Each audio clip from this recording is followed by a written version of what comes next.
13 to 28 Birth and glorious activities and qualities of Maharaj Ambarish.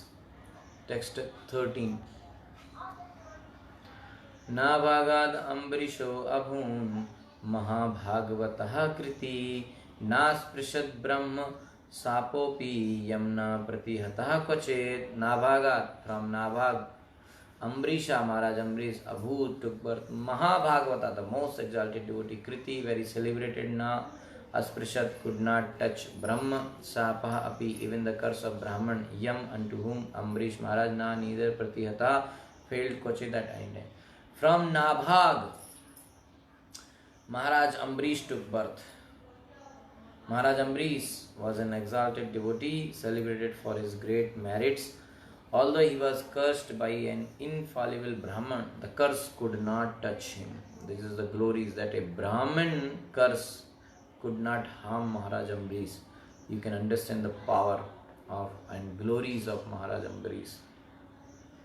Though cursed by a Brahman, he could not be injured.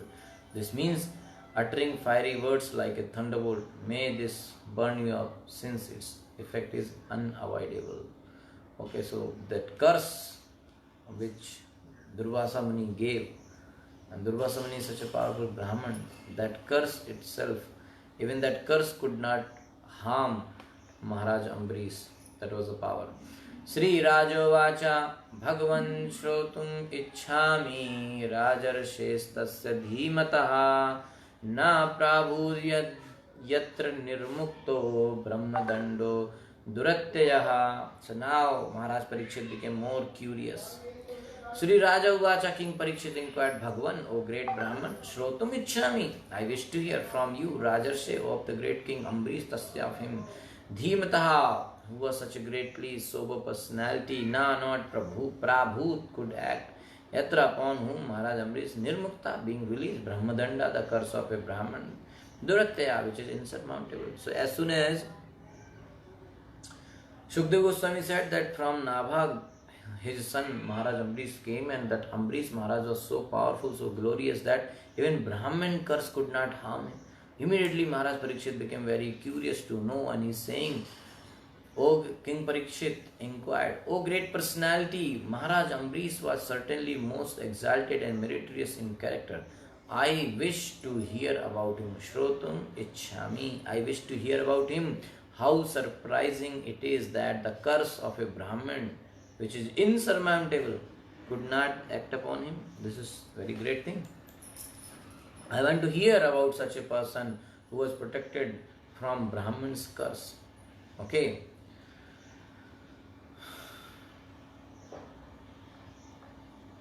Sri Shuka Vacha Ambrisho Mahabhaga Saptadvi Pavatim Mahim Avyam Cha Shriyam Labdva Vidvam Cha Tulam Bhuvi Meneti Durlabham Pumsan Sarvam Tat Swapna Samstutam Vidwan Vibhav Nirvanam Tamo Vishati Yat Puman.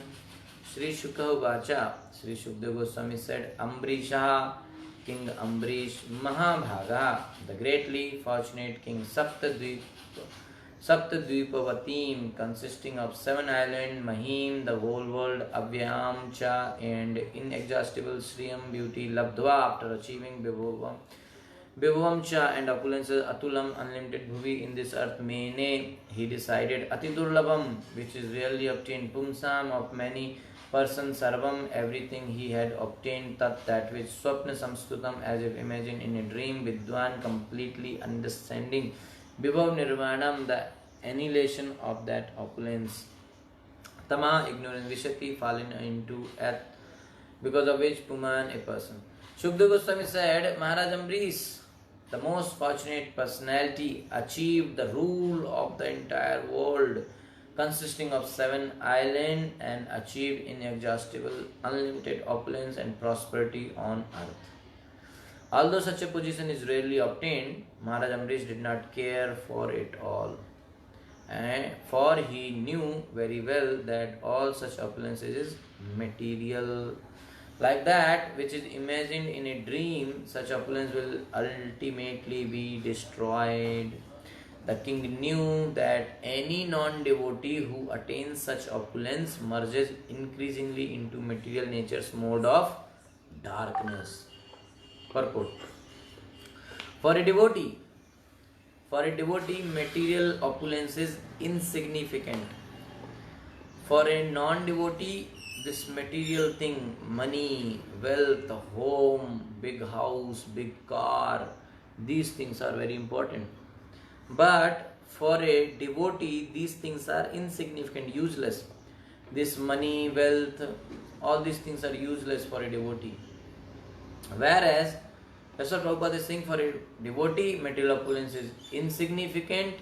Whereas for a non-devotee, material opulence is the cause of increasing bondage. More material opulence, more he will be tightly bound in the material existence. For a devotee knows that anything material is temporary. Devotee always knows, okay, that material things are temporary, whereas a non-devotee regards the temporary so-called happiness as everything and forgets the path of self-realization. Thus, for the non-devotee, material opulence is a disqualification for spiritual advancement. That's the point here. This is, material opulence is a disqualification for spiritual advancement. Many people may know that they want so much material opulences, material wealth, money and everything. Why? Because that is the way of advancement in material society. But as far as a spiritual point of view, a spiritual advancement is concerned, material opulences are disqualification. And a devotee always knows this. A devotee always knows about this point and he never desires material opulences. So, what is mentioned here? Shukdev Goswami said, Ambrisha Mahabhaga, Maharaj Ambarish, the most fortunate personality, Labdhva Saptadvipavatim Mahim. Saptadvipavatim Mahim, he achieved, who? Maharaj Ambarish achieved sovereignty over the entire world. Saptadvipavatim means consisting of 7 islands. Maharaj Ambarish, Labdhva Saptadvipavatim Mahim, he was ruler. He had all the 7 islands. Full opulences was with Maharaj Ambarish. Atulyam Abhyam, with inexhaustible, unequaled, Vibhavam Chashriyam, so much wealth and power, Bhuvi on earth. Pumsam Ati Durlabham, rarely attained.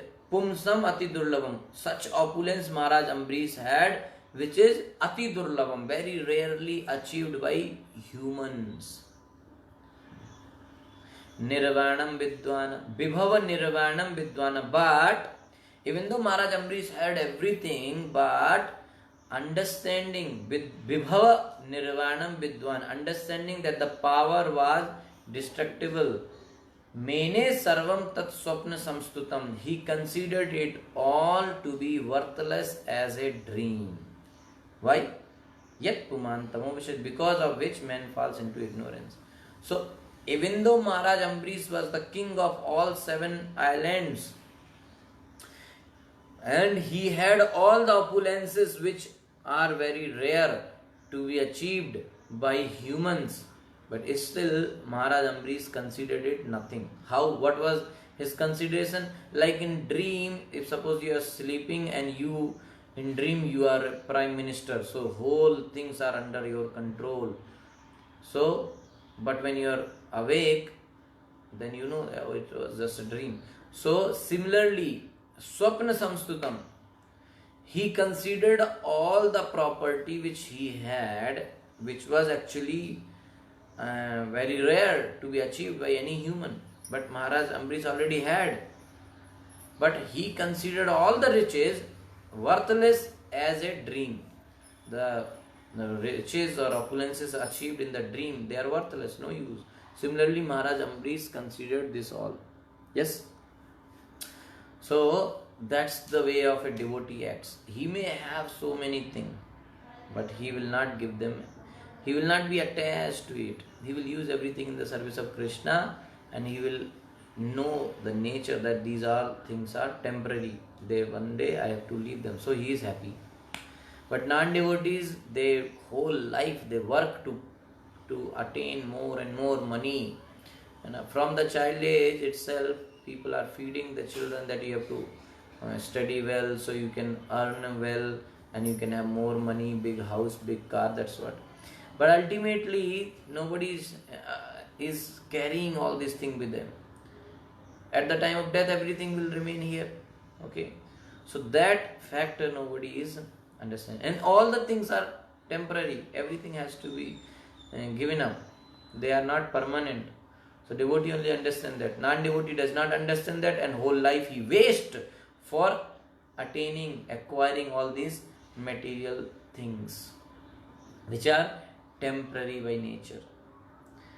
Okay, so that's the foolishness of materialistic people. Okay, so that's the point here. 17th, Vasudeve Bhagavati Tad Bhakteshu Cha Sadhushu Prapto Bhavam Param Vishwam Yenedam Lostravat Smritam. Vasudeve, unto the all-pervading Supreme Personality, Bhagavati, unto the Supreme Personality of Godhead, Tat Bhakteshu, unto his devotee, Cha, also Sadhushu, unto the saintly person, Prapta, one who has achieved Bhavam, reverence and devotion, Param, transcendental, Vishwam, the whole material universe, Yena, by which spiritual consciousness, Idam, this Lostravat, as insignificant as a piece of stone, Smritam, is accepted by such devotee. Maharaj Ambarish was a great devotee of the Supreme Personality of Godhead. Now, great description is there, how great devotee he was. It's a big chapter now. Vasudeva, Maharaj Ambarish was a great devotee of the Supreme Personality of Godhead, Vasudeva, and of the saintly persons who are the Lord's devotees. He was the devotee of Krishna and devotee of Krishna. Because of this devotion, he thought the entire universe as being as insignificant as a piece of stone. Whole universe, Maharaj Ambarish considered just like a stone, no use. Why? Because he was the devotee of Krishna and the devotee of Krishna. Tad bhaktesu cha sadhusu, tad bhaktesu, devotee of saintly person and Krishna's devotee. So he had great devotion for the Lord Krishna and his devotees. Okay.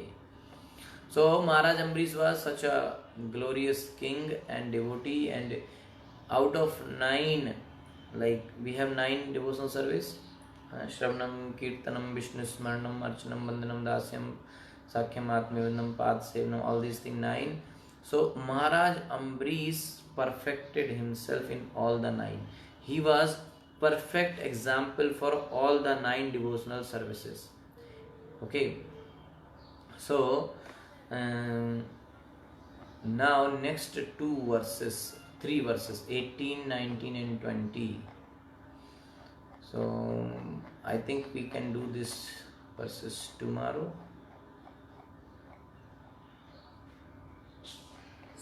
Or we can complete today.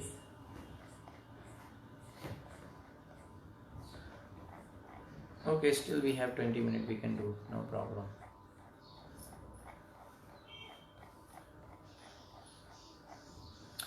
Very important shlokas.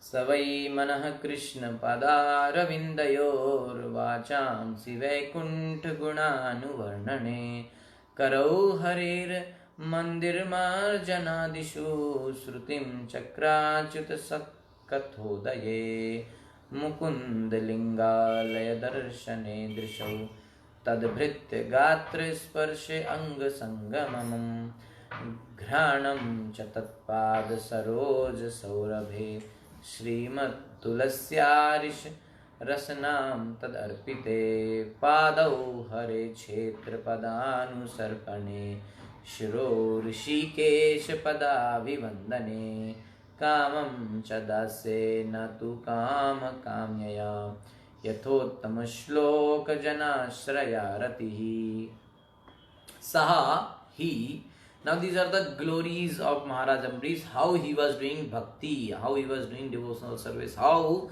he was fully engaged in bhakti. Saha hi Maharaj Ambrish, why indeed mana his mind Krishnapad Arvindayo fixed upon the two lotus feet of Lord Krishna. Vachamsi, his words Vaikuntha Guna Anuvarnane, describing the glories of Krishna. Karo, his two hands, Hare Mandir Marjan, Adishu, in activities like cleansing the temple of Hari, the Supreme Personality of God, Shrutim, his ear Chakar, engage Achyut of or about Krishna who never falls down. Sat Katha Udaye, in hearing the transcendental narrations. Mukund Ling Alaya. Mukund Ling Alaya Darshane, in seeing the deity and temples and holy dhams of Mukunda. Drishau, his two eyes. Tat Bhritya, the servants of Krishna. Gatra Sparshe, in touching the bodies. Ang Sangamam, contact of his body.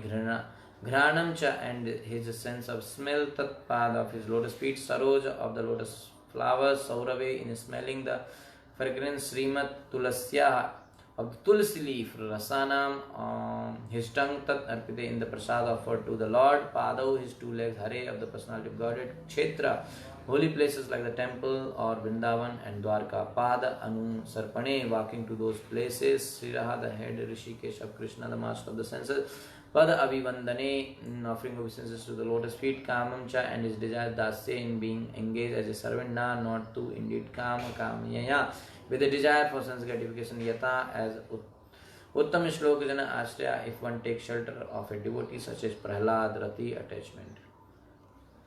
Translation. Maharaj Ambrish always engaged his mind in meditating upon the lotus feet of Krishna. His words in this. So, everything, all the senses of Maharaj Ambrish was engaged in the service of Krishna. How? That is explained here. So, his mind is always engaged in meditating upon the lotus feet of Krishna. Savai Mana Krishna Padar Vindayor. Okay. And Vachamsi Vaikuntha Gunanu Varnane. His words in describing the glories of Lord. Vachamsi Vaikuntha Gunanu Varnane. In the Varnan, description of the Vaikuntha of the Lord Hari. And Karau means hand. Harer Mandir Marjanadeshu. How his hands are engaged in cleansing the Lord's temple. Marjan means cleaning. And his ears. Shrutim Chakra Achyut Sat Kathodaye. So how his ears are engaged? In hearing the words spoken by Krishna or about Krishna. So word spoken by Krishna is Bhagavad Gita and word about Krishna is Bhagavatam. Shrutim Chakra Achyut Sat Kathodaye. Okay, so his ears are engaged in hearing the words about Krishna or words by Krishna. That means Krishna Katha. So Krishna Katha is two types. One is spoken by Krishna, one is spoken about Krishna. Spoken by Krishna is Bhagavad Gita, spoken about Krishna is Srimad Bhagavatam. Clear? Next, how his eyes are engaged? Mukund Lingalaya Darshane Drishau. So his eyes are engaged in seeing the deity of Krishna, Krishna's temples and Krishna's places like Mathura and Vrindavan. Mukund Lingalaya Darshane Drishau. In seeing the temple, seeing the dham, seeing the deities. So how his eyes are engaged? Like this. Then Tad Bhrit Gatra Sparshe Anga Sangamam. His sense of touch. How his skin, sense of touch is engaged. Tad Bhrit Gatra Sparshe Anga Sangamam. He engaged his sense of touch in touching the bodies of Lord's devotees. He was massaging the Lord's devotees, serving them.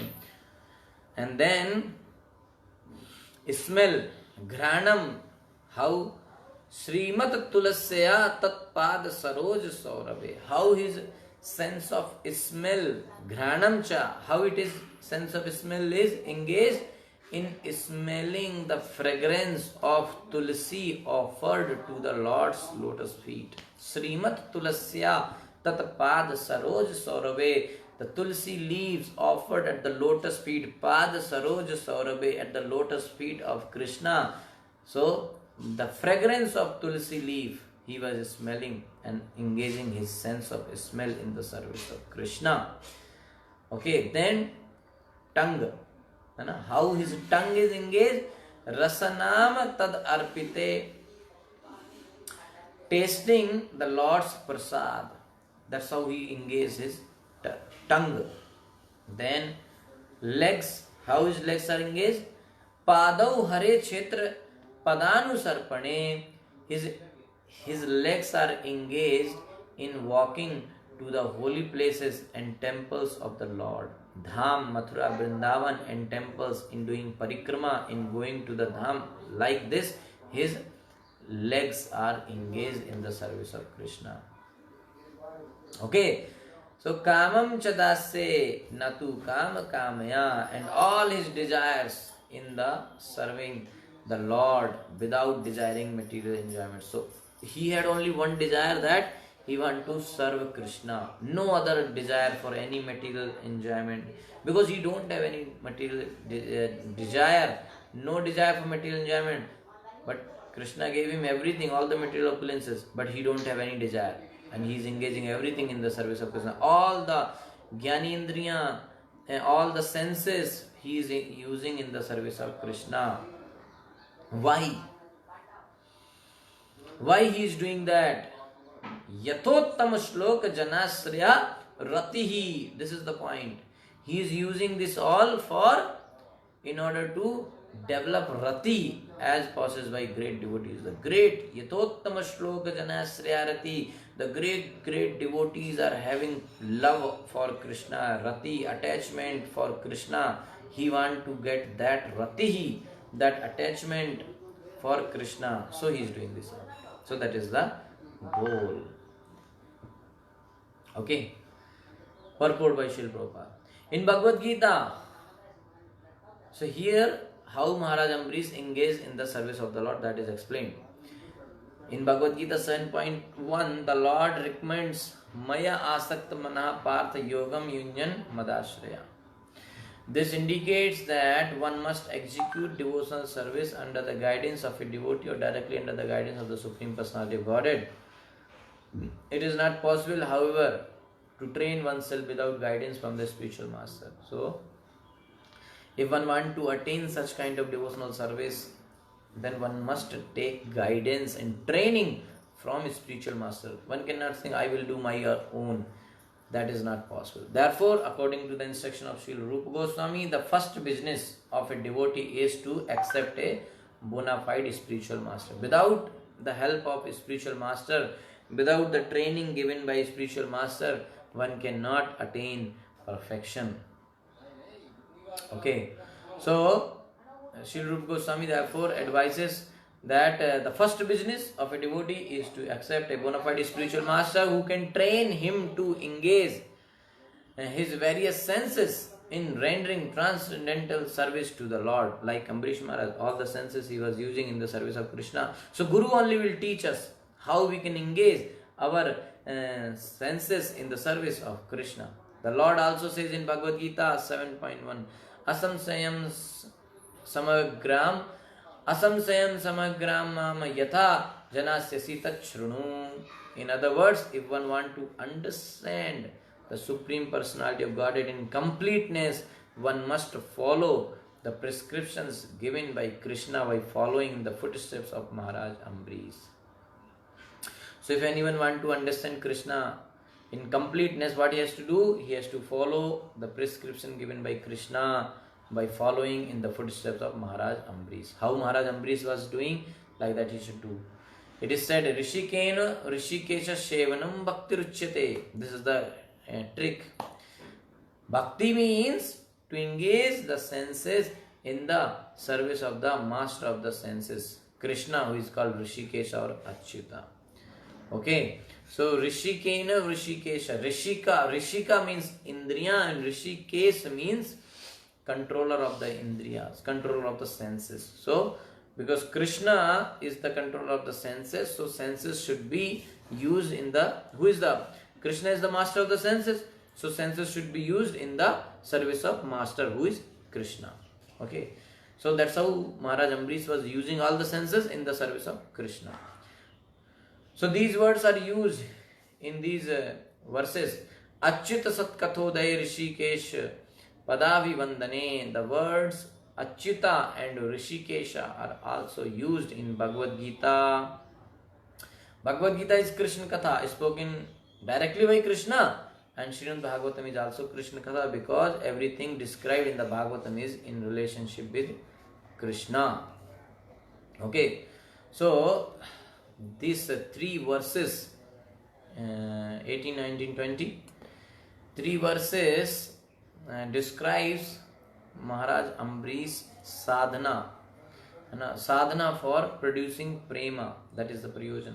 So the verb is chakara. Just as a king engages his servants in his kingdom, wherever Ambrish Maharaj engaged his mind and senses, there the mind and senses would go, taking the order on their heads. The sovereignty of the king was extraordinary. So like a king engages all the servants, you do this, you do this, you do this. So like that, Maharaj Ambrish engaged his senses. This sense will do this. Like that, one should engage his all the senses in the service of Krishna. So he engaged his ears in the excellent topics of the Lord and his devotees Sat, not in Jnana or Karma.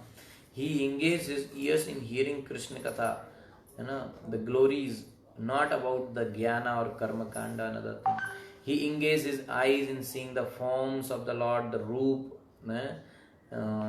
different temples, dham, deities, vigraha of the Lord, as well as the temples, the dham like Mathura and devotees darshan, alaya.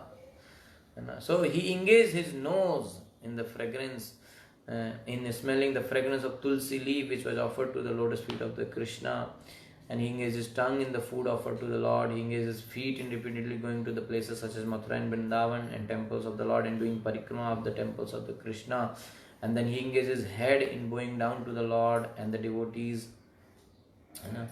And he engaged his desire in being the servant of the Lord. So his desire also he engaged in the service. How? He desired to be a servant of the Lord, not with a desire for material enjoyment. No desire for material enjoyment. His desires are only to serve Krishna. So the instrumental case of Kama Kamya means why did he do this? He did it so that he could somehow develop rati without material desires, such as persons like Prahlad and others. So great devotees had those rati like Prahlad Maharaj. So he wanted to have that rati for Krishna, that love, that prema for Krishna. That's why he was doing all these things. So that's what the prayojan is, prema. Prema pumartam, the topmost thing is prema, Krishna prema. Okay. So like that, Maharaj Ambrish's glories are there. So the topic 21 we will do tomorrow. So this second section for today's class is how Maharaj Ambrish engaged in the service of the Lord. Okay. Hare Krishna. Thank you so much. Srila Prabhupada ki Jai.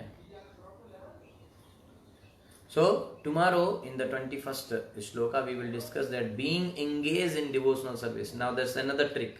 He was engaged in devotional service, but he was a king. So you may say everything is doing like this, but he ruled the world. It's not like he just was doing bhakti and not ruling. So how he did this? How he was anyway engaged fully in the bhakti, in the devotional service, but how he ruled the world. So that section we shall discuss tomorrow. Hare Krishna. Thank you so much. Srila Prabhupada ki Jai. Granth Rashid Bhagavatam ki Jai.